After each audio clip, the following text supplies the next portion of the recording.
今集要講一個神奇嘅國度。喺度呢，作為打工仔嘅你係唔使交稅嘅，即係搵1蚊就可以袋足1蚊。喺度個失業率係接近0%。你冇聽錯，係0啊！陣間你係明點解噶啦。喺度你唔會食到豬肉，就算想飲啖酒啫，都要困難重重。但呢度喺2個星期後將會成為第一個穆斯林國家去舉辦世界盃。喺過去幾千年嘅歷史長河之中，呢個地方都冇咩存在感。而喺上世紀嘅30年代嗰時呢，成個國家仲窮到差啲要破產添。但嚟到今時今日，佢成為咗頭10個全球最有錢國家排行榜嘅常客，人均 GDP 高到離晒譜。但係呢，真正嘅本國公民只係佔全國常住人口嘅大約1成。係啊，我冇講錯，1成㗎咋。佢哋先係真正掌握國家財富、真正坐以待斃嘅人。佢哋睇病唔使錢嘅，水電煤全部都唔使錢，每個月仲有津貼可以拎添，所以佢哋真係唔使點做嘢，硬腳都有錢收。但另外，全國有9成嘅居民嗰啲外來人口呢，幾乎可以算係賣身俾呢個國家。佢哋本地人同外地人個待遇差別，幾乎可以算係一個現代版本嘅種姓制度。咁喺一個咁奇特嘅國民結構之下，呢個原本冇乜人識嘅蚊型小國，喺過去嗰20年迅速崛起，成為能夠聚焦全球目光嘅地方。而呢個咁奇妙嘅國家就係今集嘅主角卡塔爾。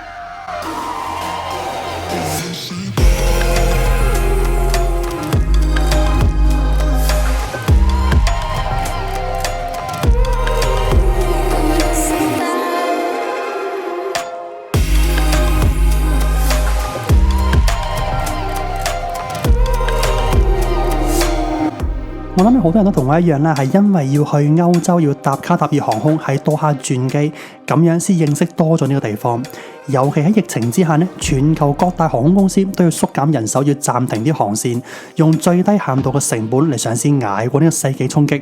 但卡塔爾航空係反其道而行啊，佢竟然喺呢段時間擴充佢嘅版圖，開通新嘅航線添，亦都成為咗喺疫情之下其中一間表現最穩定、最可靠嘅航空公司。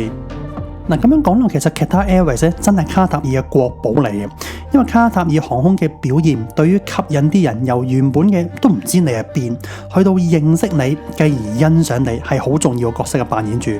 咁而呢種欣賞呢，其實好多時係因為欣賞卡塔爾航空佢哋嘅無可挑剔嘅服務，仲有領先業界硬件配套，所以先會將呢種欣賞投射埋落去卡塔爾呢個小國嘅身上，從而引發咗一種好奇，就係喺佢哋嘅首都多哈轉機就試過好多次啦，但係唔知多哈係咩樣嘅呢？咁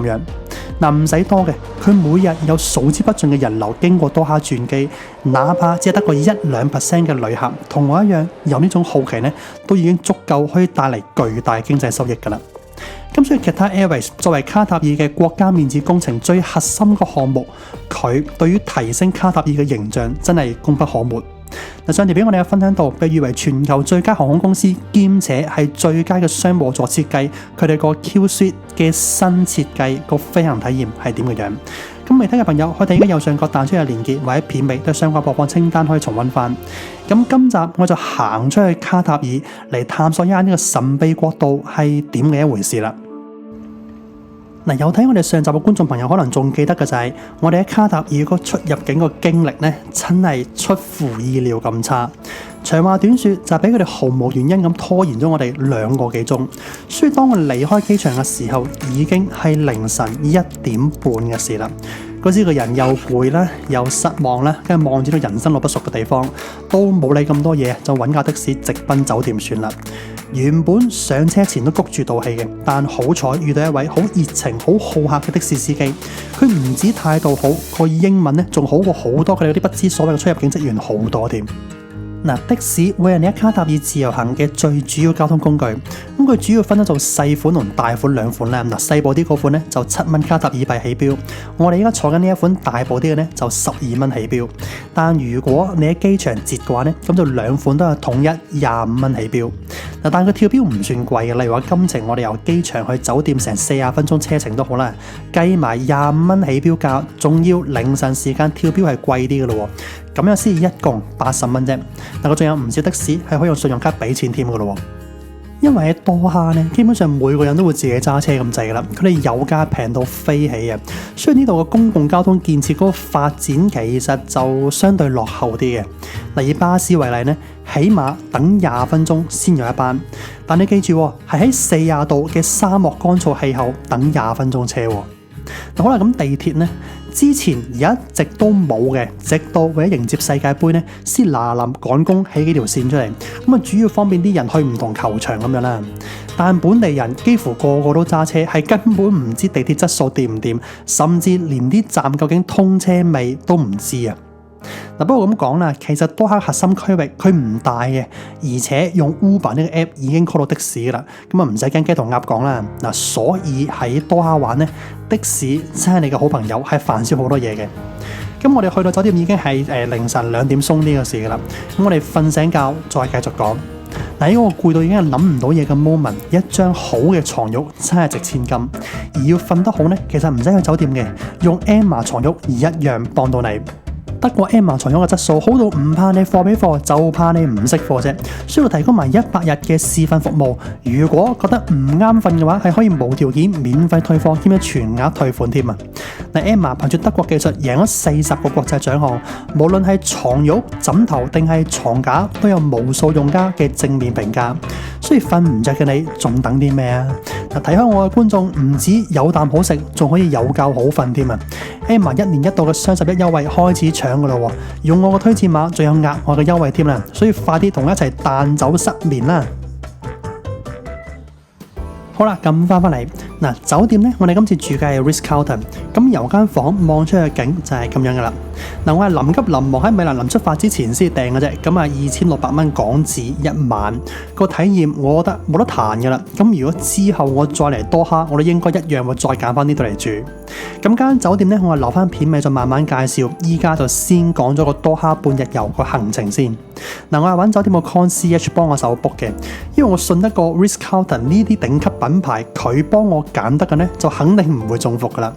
我哋係瞓醒覺食埋早餐11點先揾佢 book， 佢唔夠半個鐘已經搞掂晒所有嘢，再 print 埋份嘢出嚟俾我參考添。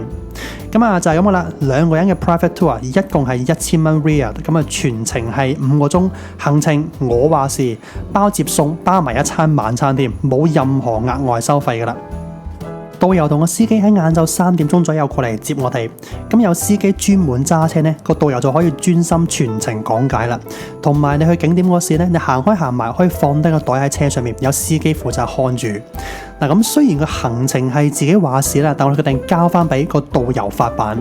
因為始終多哈唔大啊，同埋佢冇咩歷史古蹟，咁所以大多數景點都係近呢10零20年先起出嚟嘅啫。嗱，所以導遊喺安排行程嘅大致上呢，同你喺多哈轉機揀嗰啲 city tour 所去嘅地方，我睇過其實係差唔多嘅。個主要分別在於個導遊唔係官方性質，所以佢唔需要一面倒讚好，你可以聽到一啲實在啲嘅貼地啲嘅資訊。所以今集我講嘅內容呢，都唔係以介紹景點為主嘅，可能會悶咗少少啦。不過我想俾你一個更加全面啲嘅、完整啲嘅關於卡塔爾嘅印象，同埋 join 呢啲 private tour 話呢個時間充裕好多，個節奏可以自己控制啊嘛。因為老婆依家佢要慢慢行先得，同埋佢去廁所個頻率都密咗，所以私家團呢就比較啱我哋需要多啲。我哋第一站要去嘅就係卡塔爾之珠，亦都有人嗌呢度個珍珠島，因為呢度以前係其中一個卡塔爾人喺度潛水潛落去採集珍珠嘅地方。咁依家呢，佢再填海填成一個咁大嘅範圍，佢喺2012年先落成第一階段開放嘅啫，但直到今日都仲陸續起緊。嗱，呢度係全卡塔爾唯一可以俾外國人喺度買樓置業嘅地方。嗱，你可以住其他地方嘅，但嗰啲只可以租嘅啫，冇得買嘅。仲要喺卡塔爾呢，係興一次過俾1年租金咁樣嘅。咁全國只有呢度非本地人先可以買到樓。嗱，佢嘅珍珠島嘅原因，除咗因為佢個地形佈局好似一個打開咗嘅蚌咁之外呢，但佢中間仲有個圓形嘅位代表住粒珍珠添。但其實珍珠喺卡塔爾係有特別意義嘅。嗱，好啦，咁又要嚟講下歷史嘅咯。嗱，卡塔爾個近代發展史，如果講得直白啲嘅話呢，其實就係一條鹹魚翻身嘅暴發戶故事。原本卡塔爾只係波斯灣之上一個好唔起眼嘅小漁村嚟嘅，成個國家嘅經濟支柱都係靠珍珠嘅採集同埋加工。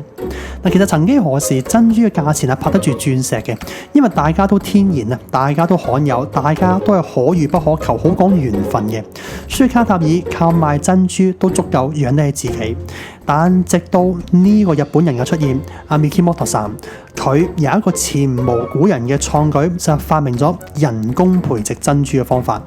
女士可能認得呢個好出名嘅日本珍珠品牌，就係用創辦人 Mikimoto 嚟命名㗎啦。咁呢個科技突破令珍珠嘅價錢親民咗好多，但就無意中而一嘢摧毀咗萬里之外嘅卡塔爾經濟。咁正當呢個漁村小國窮到甩褲嗰時呢，又咁啱竟然俾佢勘探到驚人存量嘅石油。哇！呢個呢完全係上帝雖然閂咗呢道門，但窗都費事開俾你，直接接埋你上天堂嘅一個勵志故事。咁有呢一份天賜嘅禮物呢，卡塔爾一夜變成暴發戶。首先卡塔爾同唔少中東國家一樣咧，佢都係行君主制嘅，全個國家嘅財富都集中喺皇室嘅手上。咁一啲相對開明啲嘅地方咧，就會選擇部分還富於民啦，推行真正嘅共同富裕。咁如果你係卡塔爾嘅公民呢，咁基本上生養死葬國家全部包晒噶啦。你睇病唔使錢，讀書讀到博士都唔使錢，水電煤國家幫你埋單，仲要每個月可以淨袋一筆津貼添。如果你想起樓嘅話呢，政府會提供埋地俾你，仲有一個超優惠嘅貸款幫你起樓，所以根本就係一個威力加強版嘅超級豪華丁權。所以你見到佢哋哇咁悠哉游哉，每日好似無所事事咁嘅款，係因為佢哋真係唔使做嘢都搞得掂。但係呢類福利呢，只係屬於喺卡塔爾出世嘅真卡塔爾人，佢哋先有公民權。咁其他國籍嘅人，就算俾你拎到居留權都好啦，即係呢個國家90%常住人口嘅狀態，佢哋個福利都係冇得同呢一班人生勝利組相提並論嘅。就算你娶咗一個卡塔爾女人所生出嚟嘅仔，佢都冇公民權。而喺幾年前，卡塔爾終於破天荒容許有外國人可以有永久居留權，但個每年咧只有100個名額嘅啫。不過佢已經係第一個阿拉伯海灣國家俾外國人可以成為永久居民嘅地方啦。咁呢個有咩特權呢？首先你係永久居民嘅話咧，你先至可以喺度買樓。而所謂嘅喺度個意思係只可以喺珍珠島呢度買樓嘅啫。但普通嗰啲居民咧係連買樓嘅資格都冇，你只可以租。咁除此之外咧，永久居民可以未經僱主同意都可以自由出入卡塔爾。係啦，即係換言之，一般打工仔你想出入境嘅話咧，係需要僱主同意先得嘅。咁至於福利方面咧，永久居民都可以有免費嗰啲咩醫療保健啊、教育啊等等。所以調翻轉諗啦，住低喺珍珠島入面嘅永久居民都係卡塔爾好渴望留得住嘅人才。你見依家日光日白，成個社區好似冇乜人咁樣，係因為佢全部都要翻工啊。咁多數住喺度嘅會係啲咩大學講師啊、工程師啊、研究生物科技啊、IT 啊之類嗰啲專業人士。導遊以一個大學講師作為一個例子，佢話呢啲人咧平均月薪通常就係5萬蚊 Riyal 左右咁樣。但記唔記得我一開頭已經有講過，卡塔爾嘅打工仔係唔使交稅噶嘛，所以5萬蚊佢係淨袋啊，亦都冇咩強積金之類嗰啲咁樣。而買樓都係唔使俾稅嘅。導遊話呢度買間一房嘅 apartment 咧，大約係200萬 Riyal 左右。但人哋嘅一房公寓個面積通常都有900尺以上。呢個喺香港通常會係一個4房2套嘅佈局，喺卡塔爾係1房嘅標準。但導遊都有講咧，呢度咧係得啲外國人先會住apartment嘅啫，本地人多數係住 house 嘅。因為卡塔爾係一個一夫多妻制嘅地方，閒閒地有1-2個老婆、7-8個細路，好正常嘅事嚟嘅啫。喂，燈油火蠟政府包晒，睇病讀書唔使錢，你生仔仲有咩顧慮啊？係咪？咁呢個就係卡塔爾風光吸引嗰一面啦。咁只要嚟到呢度打工，但俾你當成係外人，享受唔到咩福利嗰90%嘅居民呢？其實佢哋先係卡塔爾嘅最主要勞動力。講到最多人嘅種族就係印度人啦，佔咗全國人口25%，比本國公民仲要多1倍添。而喺70年代，印度貨幣仲曾經可以直接當係法定貨幣咁喺卡塔爾度直接使用添。咁除咗印度人之外咧，其他嘅就有例如話尼泊爾人啦、孟加拉人啦、菲律賓人啦，仲有啲嚟自埃及啊、斯里蘭卡、巴基斯坦等等。例如導遊咧就係嚟咗卡塔爾已經10幾年嘅斯里蘭卡人啦。而自從卡塔爾成功爭取舉辦世界盃呢10年嚟，佢個人口揼咗一個步啊！咁主要係因為輸入外勞要撐起無窮無盡嘅基礎建設，佢哋喺度做嘢要靠一個叫做 Kafala 嘅制度，即係簡單啲講係一個保證人制度。一個外籍勞工想入嚟做嘢嘅話，首先要有一個本國公民，即係通常係僱主啦，做擔保人。咁你先可以有入境簽證，而如果你想出境嘅話，都要僱主批准先得。連轉工都要有上一個僱主出一份證明話，我冇異議咁樣下個僱主先可以請你。聽導遊講咧，佢話好多時啲工人個護照係俾僱主沒收埋添，然後佢哋仲要俾一大筆轉介費去俾安排佢哋過嚟做嘢嗰班 agent 咁樣。所以呢90%外來人口當中，其實有大部分都係冇啖好食，係過嚟做奴隸嘅，係共享唔到卡塔爾嘅繁榮。佢哋大部分人都抱住一種叫做捱幾年就翻去下起大屋啦嘅嗰個諗法。所以卡塔爾嘅人口流動比例係相當高嘅，係 keep 住有人頂唔住要走，但又 keep 住有新人過嚟搏殺。佢仲經常係身處喺一個幾唔人道惡劣環境之下做嘢添。你諗下都明㗎啦，呢度沙漠嚟㗎嘛，日頭閒閒地30幾度，曬住嘅話40-50度都有。因為要搞世界盃，先多咗媒體留意，先至發覺原來已經有數以千計嘅工人喺起呢啲場館嗰時死咗㗎啦，就俾人狂插佢係一個血汗世界盃。咁雖然俾人插得多，卡塔爾終於有改革，要宣咗叫做部分廢除咗卡法蘭呢個擔保制度，但呢個其實好似種姓制度咁樣，法律上同實際情況執行起嚟，往往兩個世界嚟嘅。好啦，咁講起世界盃呢，今次卡塔爾有啲突破咯。佢喺世界盃歷史上第一座可拆卸式嘅場館，咁就係眼前呢一座啦 Stadium 974。974係卡塔爾嘅國際區號嚟嘅，咁所以設計師用咗974個可以重用回收嘅貨櫃去砌叻個咁樣搭起佢啦，起咗呢一座個容量可以有4萬個觀眾嘅足球場。佢咁樣設計成一個通風嘅半開放式場館，又起喺海邊咁樣，叫做盡咗力，令到個比賽環境冇咁熱噶啦，同埋將原本喺夏天舉辦嘅世界盃改做11月尾先嚟搞，就係想等到呢度入秋先嚟踢，費事班球迷同埋球員一齊中暑。佢呢個設計我覺得真係幾聰明嘅，比賽完之後咧又可以拆咗佢送俾其他發展中國家起過再用咁樣，夠晒話題性，又有 face， 好識玩。不過導遊都有講到話，其實好多酒店同埋設施都未必趕得切落成啊。例如眼前見到呢一座咁奇特嘅建築，其實入面有2間新酒店喺度。不過直到我哋喺多哈嗰日，即係距離世界盃仲有個零月就舉行啦，但入面都仲係裝修緊。唔止呢度嘅，仲有好多酒店都係趕緊工，但啲房咧一早已經賣到斷晒市噶啦，仲係貴到離晒譜嘅價錢添，比平時貴咗起碼4-5倍。因為全卡塔爾一共先得個300萬人口左右嘅啫，但估計喺世界盃舉行1個月嘅期間，會有超過200萬遊客湧咗入嚟。仲要唔單止住宿問題可能搞唔掂啦，你仲要記住嘅係呢度係伊斯蘭國家，呢度係禁酒嘅喎。就算卡塔爾已經作出讓步啦，佢俾你可以喺指定時間、指定地點飲酒，但喺比賽進行嗰次呢，佢又唔俾你賣酒喎。所以我都好奇，想睇下卡塔爾會唔會真係好似導遊所講嘅咁，會變成一個世界級嘅笑話。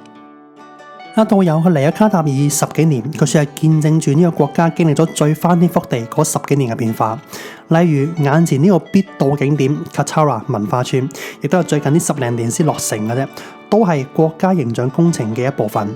因為老實講，卡塔爾喺以前呢，其實真係一片荒漠嚟嘅啫。佢冇啲咩好鬼斧神工嘅自然奇景，亦都冇啲咩文化喺度沉澱到，更加冇咩歷史脈絡可以追溯到。所以呢度嘅景點都係恕我直言啦，係啲冇乜靈魂嘅設計。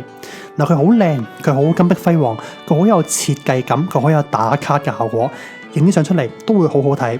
咁導遊都有講話呢度咧，耐唔耐會搞啲展覽啊、表演啊、藝術博覽啊嗰啲活動咁樣。可能喺嗰啲時候呢度會好精彩啦。但係如果我哋依家就咁入嚟行嘅話呢，我就實在感受唔到太多嗰啲好濃厚嘅伊斯蘭文化底蘊喺當中。又例如眼前嘅呢一個卡塔爾國家博物館，講外形呢，的確好破格。咁導遊話呢個受到一款叫做沙漠玫瑰嘅結晶礦物作為靈感而創作嘅。咁我望落就覺得有啲似花瓣，又有啲似帳篷咁樣。佢靚得嚟呢，真係好有特色。呢個2019年先落成嘅咋，好新嘅啫。個佔地面積都好大啊。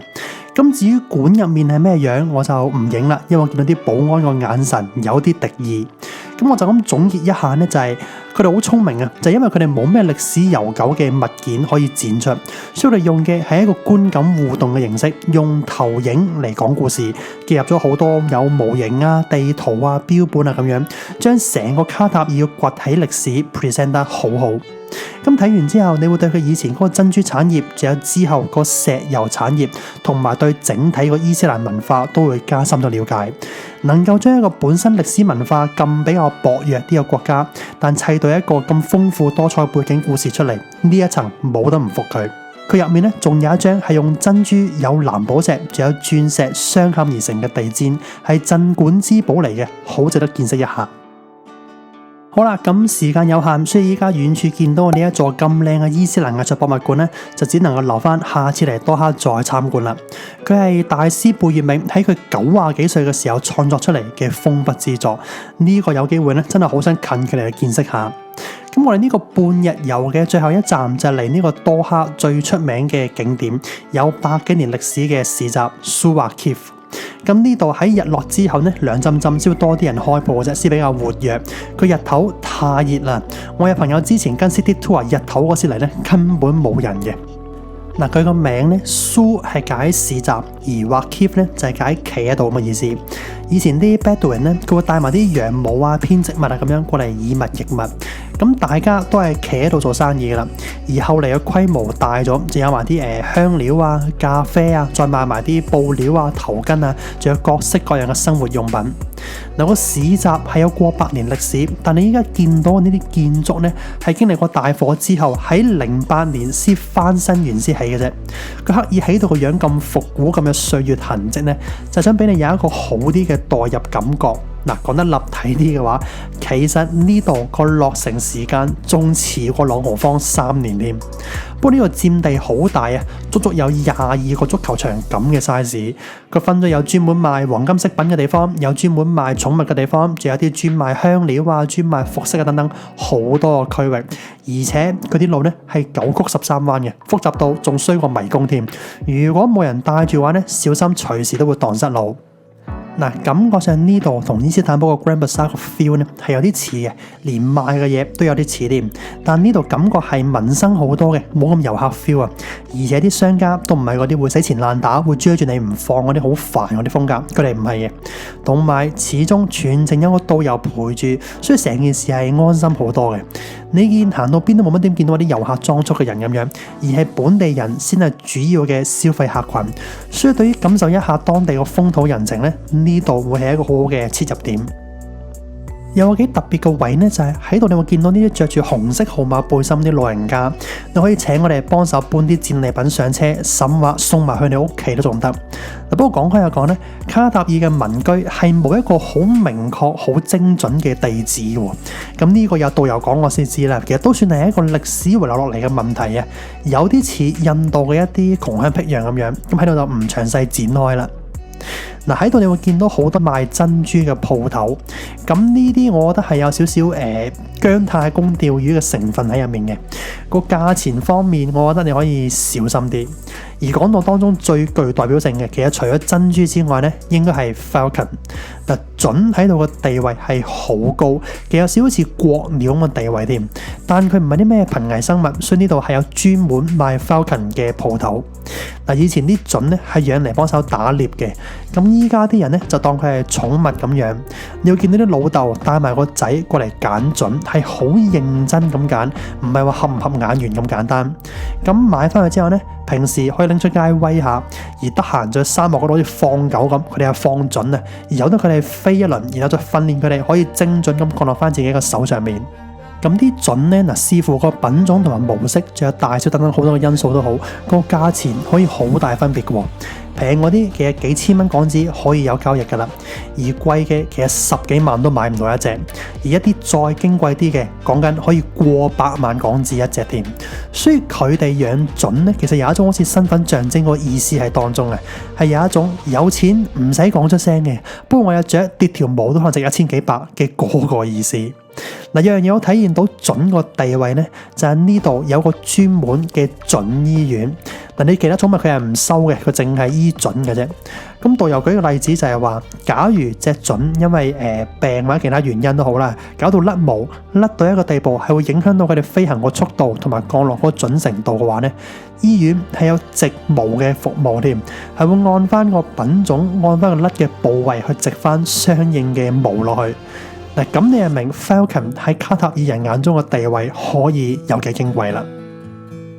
好啦，咁呢個多哈半日遊嘅體驗嚟到呢度都差唔多噶啦。咁呢個 trip 最後會有包埋一餐飯嘅。嗱，如果你當時揀嘅一個唔食飯嘅 package 嘅話咧，咁成個 trip 2個人一共就700蚊 Ria， 咁就 OK 噶啦。咁我哋揀咗食飯，其實想佢哋帶我食一啲好地道、好特別嘅嘢。咁但呢餐飯咧，老實講真係比較普通，亦都算係呢個 private tour 行程裏面唯一一個我覺得係比較有啲失望嘅位啊。咁食完呢餐，佢哋就車埋我哋翻酒店啦，就結束呢個多哈半日之旅。整體嚟講，我係好滿意噶啦。呢個導遊真係一流，佢又 nice，講嘢又清楚啦，個人又好體貼，係值得大力一讚。咁最後就快速講埋我哋今次住嘅呢間酒店啊，多哈嘅 Ritz-Carlton， 俾大家對於呢一個土豪國家嘅一啲優質住宿有一個大概嘅印象係點樣嘅水平。嗱，基本上如果我要快閃一個人生路不熟嘅地方嘅話咧，我都會寧願揀翻一個值得信賴嘅酒店品牌。個住宿體驗點係一回事啦，但我更加依賴嘅其實係佢哋嘅 concierge 服務。有佢哋幫手嘅話咧，你 plan 好多嘢係事半功倍啊，同埋免卻咗好多有啲咩中伏啊、甩漏啊嗰啲風險咁樣。咁 Ritz-Carlton 有樣嘢好咧，就係佢好穩定。嗱，呢個連鎖品牌喺唔同國家嘅表現都好一致咁高質，係會預計到嗰種招待實係賓至如歸噶啦。個 concierge 實係話頭醒尾噶啦。個早餐咧一定唔會令人失望嘅，同埋啲選擇一定係會又多啦、又齊啦、又啱食啦咁樣。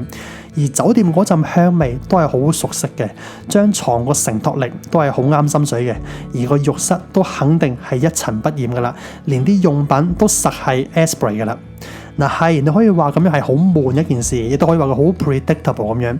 但因為我哋喺多哈留嘅時間一共先得嗰24個鐘嘅啫，我唔想再見到有啲咩驚喜嘅出現，想有餐安樂茶飯食下嘅話咧，通常我都會咁樣揀法。嗱，咁酒店嘅大環境個裝修風格係點呢？你啱已經見到噶啦。而間房個格局其實就幾市正嘅，佢好見使好實用啊。佢牆身甚至冇咩裝飾添，所以搞到佢要放幾幅畫喺度，以免望落好似好寡好商務酒店嗰個 feel。嗱，其實間酒店一啲都唔新嘅，佢係01年已經落成開幕噶啦，即係講緊成20年前嘅事啊。喺多哈嚟講，20年係歷史悠久噶啦，係耐過晒你今日見到嘅所有景點。但佢幾年前先重新翻新過，所以啲嘢咧好新淨，亦都用晒啲電子 panel 啊咁樣，好 update 嘅。嗱，雖然間房有個露台啦，但日光日白你真係唔會想企出去，實在太熱啦！你一拉開道門咧，係有一陣熱浪撲埋嚟。就算你起喺海邊都好，啲風吹埋嚟咧，唔係清爽嘅，係會覺得熱，會覺得焗嘅，仲帶少少好似粉塵嗰啲咁嘅感覺，好似好多沙咁樣。雖然你感覺到噶啦，喺度做嘢嗰個環境咧，真係唔係人咁品。嗱，酒店個設施同配套其實好齊嘅，佢仲有一個私人沙灘添，但唔好玩啦，呢一層中暑嘅坐喺嗰度。嗱，另外仲有2個泳池嘅，咁戶外嘅呢一個咧，與其話係泳池，其實不如算係話俾小朋友喺度有得浸下腳啊、玩下水啊，一家大細喺個有樹蔭嘅環境之下，輕輕曬下太陽咁樣用嘅啫。而個裡面仲有一個室內嘅恆溫泳池，嗱，呢個就緊要啦。因為佢戶外池嗰啲水呢，我估咁樣曬法睇怕都變暖水噶啦，所以呢個恆溫池先係真正可以游水嘅地方。好啦，咁成間酒店個大環境就粗略睇住咁多先啦。喺呢一個咁，我會真係話比較惡劣啲嘅環境入面，佢硬係能夠創造出一個沙漠中嘅綠洲出嚟咧，呢一點好欣賞嘅。咁餐飲方面唔使擔心啦，唔使驚話食唔慣啲好中東口味嘅嘢咁樣，因為酒店係有大把個表現好四平八穩嘅西餐可以試下，因為始終人哋係做國際遊客嘅生意噶嘛。嗱，呢啲餐廳個質素呢，佢食落嗰時唔會哇好眼前一亮嗰個水準咁樣，唔會嘅。但起碼點都唔會令你失望。好啦，咁今次我哋呢個滾水淥腳嘅24小時快閃多哈之旅嚟到呢度就完噶啦。嗱，今次嘅時間係倉促咗啲啊，有好多嘢都體驗唔切。嗱，下次如果再有時間去多哈嘅話呢，咁我會想去試下佢哋個沙漠之旅究竟有咩玩，同埋都要留多啲時間認真行一行我哋嘅博物館先得。另外唔知會唔會咁啱有觀眾朋友係準備去多哈睇世界盃嘅呢？如果有嘅話，不妨遲下可以喺留言嗰度分享一下，到時嘅卡塔爾，到時嘅多哈又會係點樣嘅一回事啦。中意呢條片嘅話，可以訂閱、讚好同埋分享俾身邊嘅朋友。咁我哋今條片嚟到呢度噶咯，我哋下條片再見。